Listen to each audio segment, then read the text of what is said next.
ngira musanzwe muzi neza yuko muri component ya Mineduc muri rusange harimo no kuzamura ubushobozi bw'umukozi wabo haba mu kumuha training cyangwa se kumuha support igitandukanye kugira akora akazi ke neza.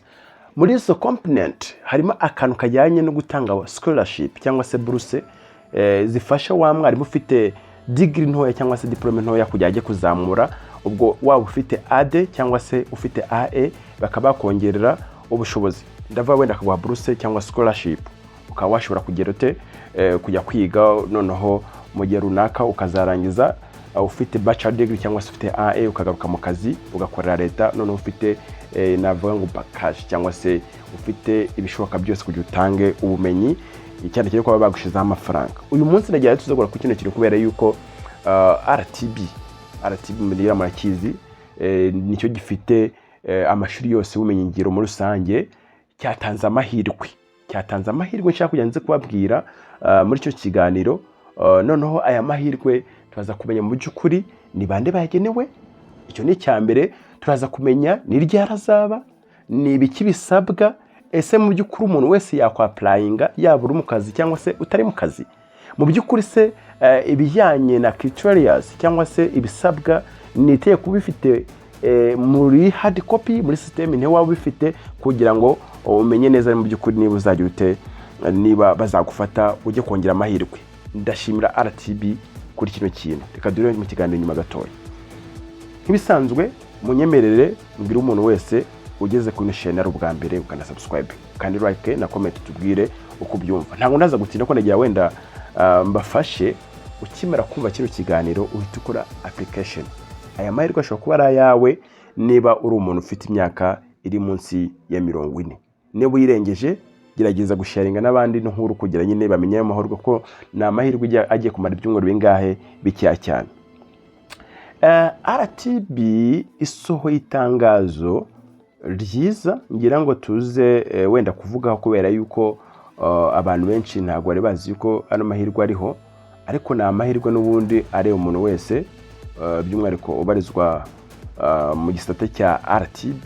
ngira ngo murabizi neza yuko RTB niba bari mudukunda kwita ngo ni aba trainer. Abenshi iyo babwiye ngo nabarimu barabyanga kubera na twege turi aba trainer twaje gutraininga abana b'u Rwanda, ariko ubundi kubarizwa mu gisate cy'uburezi uri umurezi cyangwa se uri umwarimu kimwe nk'abandi bose. Nta kintu bivuze kuba wigisha muri TVET cyangwa se wigisha muri REB.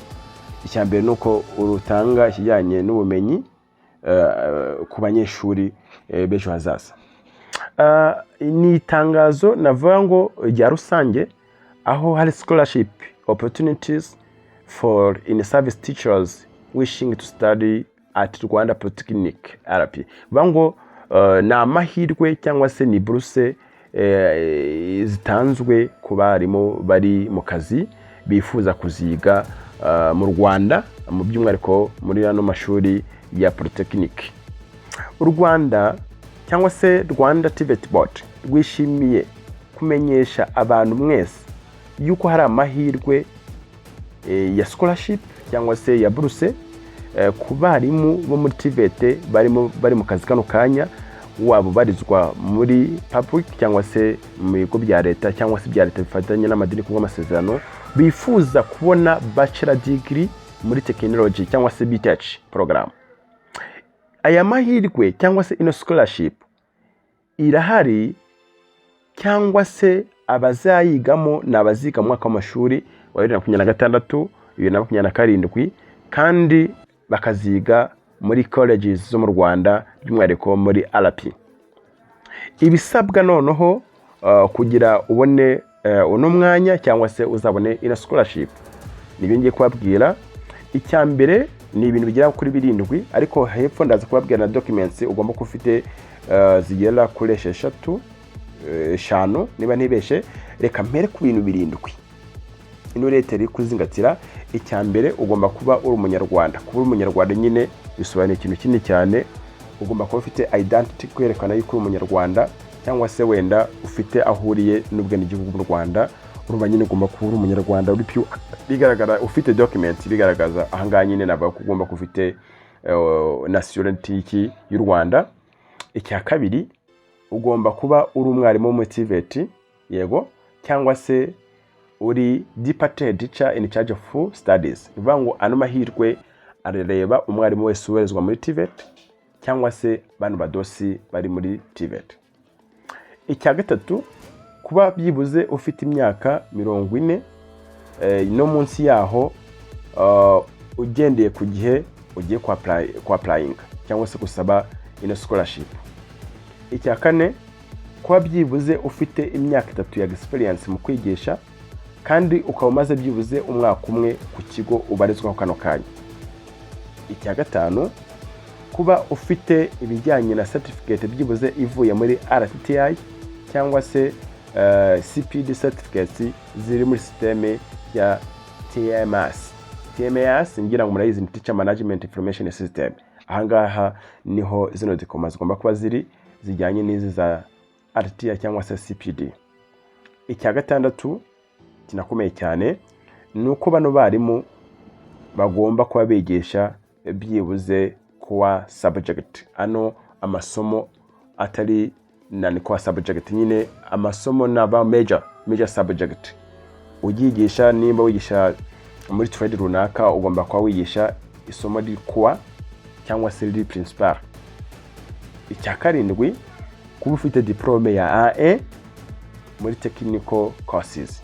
Ngo nimba wigisha ufite AE ushobora kuba wakwa applying ukabona ano mahirwe kuzajya kwiga ukazabona bachelor degree in technology cyangwa se uri umudosi. Impamvu abadosi bajemo nuko abenshi abadosi bo muri RTB hafi ya bose bafite AE, ariko ntekereza ko muri REB byo bitariho. REB yo nta mikino igira buriya. REB nimba bivuze ngo umuyobozi n'umuyobozi wungirije agomba kuba afite A0 kuzamura n'ibyo, ariko muri RTB ho haracyarimo koroshya. Abadosi benshi cyane n'abadode benshi cyane bafite A1, aba nabo bahawe amahirwe ahangaha. Aha rero hari ibintu ugomba kuba wujuje cyangwa se hari amadocument cyangwa se hari ibisabwa. Nimba wuje ibyo hejuru hari izindi document usabwa zigera kuri 5. Icyambere nuko ufite copy ya diplome iva ku kigo runaka kizwi yizeho, nayo rize mu ishuri runaka rya technique, ufite diplome ya AE ise iyi copy ifite. Ikiza kikurikiyeho ni transcript, amatawa yajya igaragaza ibyo wize n'amatawa yagize. Transcript naho academic transcript nayo izabikenewe kugira wowe wakwemererwa. Icya gatatu ni copy of appointment letter cyangwa se ya lettre d'affectation akareka guha baguha akazi mu kigo runaka cyangwa se aho ukora kano kanya, ngira ngo iyo murayizi ko ntabwo wajya mu kazi utayifite. Iki ni copy of pedagogical certificate yaba ya RTTI cyangwa se ya CPD, kuko nababwiye ruguru zigomba kuba ziri muri TMIS, Teacher Management Information System, ziri uploaded zirimo imbere. Ikindi navuga ngo gikomeye cyane nuko ugomba kuba warahize umuhigo wa 2024 2025 ndetse bakaba baragukoreye evaluation kwa afite ayo manota. Bivuze yuko umuntu wese ugomba kuba yakwapplyinga muri system agomba kuba afitemo amanota y'imihigo ya 2024 2025. Noneho igisabwa nanone yurangije kubifite nuko igihe ufite izo document ugomba gukora uburyo bwa application online unyuze muri Teacher Management Information System tukunda kwita TMIS, uciye kuri https tuberamye tmis.reb.rwa akaronka beramye ugakandaho, ubundi noneho ukuzamo ibisabwa byose warangiza ugasubmitting. Ndashaka kubabwira yuko ino application cyangwa se igihe cyo kwaplika cyangwa se ino period uzabikoramo igomba kuba ku itariki 8 z'ukwa karindwi 2026 kugeza kuri 18 z'ukwa karindwi 2026. Ruba muracyafite ukwezi n'iminsi igera ku 10 yuko wagerageza no mahirwe.